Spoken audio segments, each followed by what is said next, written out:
21. Give them space to fall. The pursuer is pursued. If your targets become too used to you as the aggressor, they will give less of their own energy and the tension will slacken. You need to wake them up, turn the tables. Once they are under your spell, take a step back and they will start to come after you. Begin with a touch of aloofness, an unexpected non-appearance, a hint that you are growing bored. Stir the pot by seeming interested in someone else.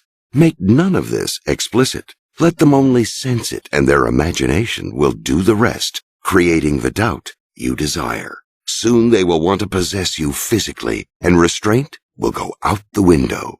The goal is to have them fall into your arms of their own will. Create the illusion that the seducer is being seduced. Since humans are naturally obstinate and willful creatures and prone to suspicions of people's motives, it is only natural in the course of any seduction that in some ways your target will resist you. Seductions then are rarely easy or without setbacks, but once your victims overcome some of their doubts and begin to fall under your spell, they will reach a point where they start to let go.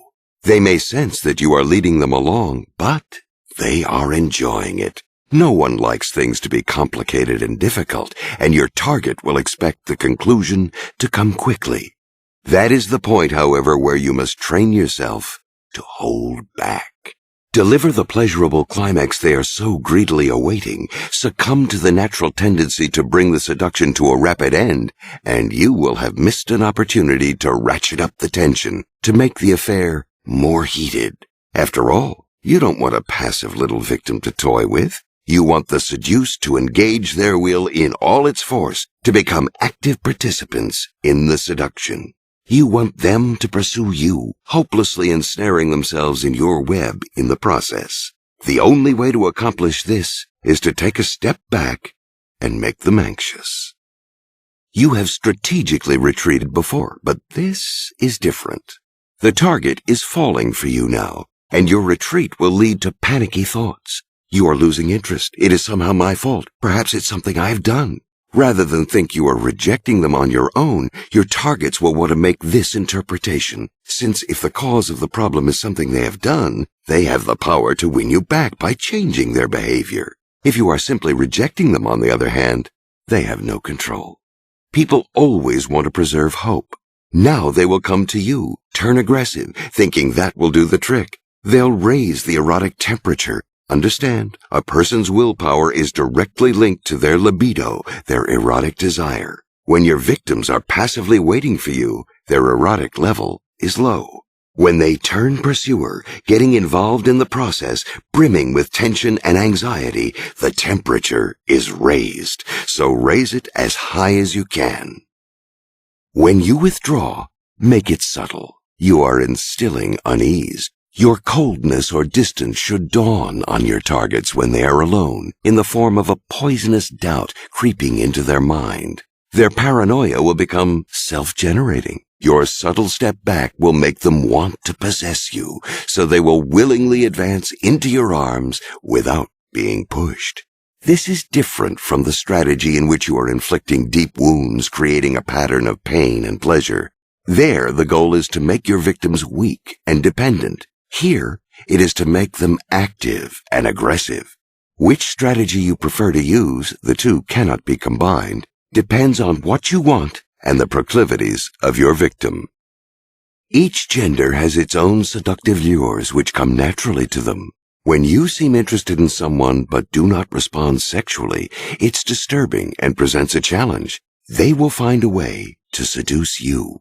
To produce this effect, first reveal an interest in your targets through letters or subtle insinuation. But when you are in their presence, assume a kind of sexless neutrality. Be friendly, even warm, but no more. You are pushing them into arming themselves with the seductive charms that are natural to their sex, exactly what you want.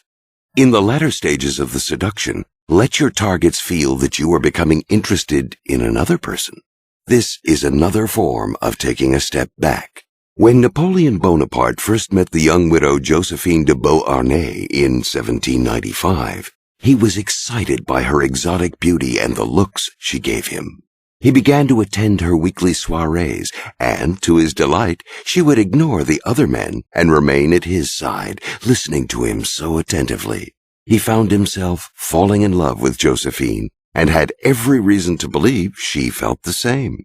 Then, at one soiree, she was friendly and attentive as usual, except that she was equally friendly to another man there, a former aristocrat, like Josephine, the kind of man that Napoleon could never compete with when it came to manners and wit.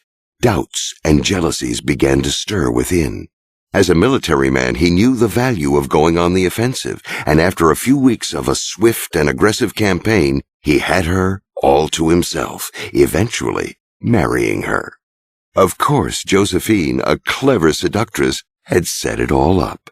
She didn't say she was interested in another man, but his mere presence at her house, a look here and there, subtle gestures, made it seem that way. There is no more powerful way to hint that you are losing your desire. Make your interest in another too obvious, though, and it could backfire. This isn't the situation in which you want to seem cruel. Doubt and anxiety are the effects you are after. Make your possible interest in another barely perceptible to the naked eye. Once someone has fallen for you, any physical absence will create unease. You are literally creating space. Your absences at this latter point of the seduction should seem at least somewhat justified. You are insinuating not a blatant brush-off, but a slight doubt. Perhaps you could have found some reason to stay. Perhaps you are losing interest. Perhaps there is someone else. In your absence, their appreciation of you will grow. They will forget your faults, forgive your sins. The moment you return, they will chase after you as you desire. It will be as if you had come back from the dead. According to the psychologist Theodore Reich, we learn to love only through rejection. As infants, we are showered with love by our mother. We know nothing else. But when we get a little older, we begin to sense that her love is not unconditional. If we don't behave, if we don't please her, she can withdraw it. The idea that she'll withdraw her affection fills us with anxiety, and at first, with anger. We will show her. We will throw a tantrum. But that never works, and we slowly realize that the only way to keep her from rejecting us again is to imitate her, to be as loving, kind, and affectionate as she is. This will bond her to us in the deepest way. The pattern is ingrained in us for the rest of our lives. By experiencing a rejection or a coldness, we learn to court and pursue, to love. Recreate this primal pattern in your seduction. First, shower your targets with affection. They won't be sure where this is coming from, but it's a delightful feeling, and they'll never want to lose it. When it does go away in your strategic step back, they'll have moments of anxiety and anger, perhaps throwing a tantrum, and then the same childlike reaction. The only way to win you back, to have you for sure, will be to reverse the pattern, to imitate you, to be the affectionate, giving one.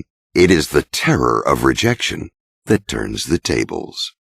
This pattern will often repeat itself naturally in an affair or relationship. One person goes cold, the other pursues, then goes cold in turn, making the first person the pursuer, and on and on. As a seducer, do not leave this to chance. Make it happen. You are teaching the other person to become a seducer, just as the mother, in her own way, taught the child to return her love by turning her back. For your own sake, learn to relish this reversal of roles. Don't merely play at being the pursued, but enjoy it. Give in to it. The pleasure of being pursued by your victim can often surpass the thrill of the hunt.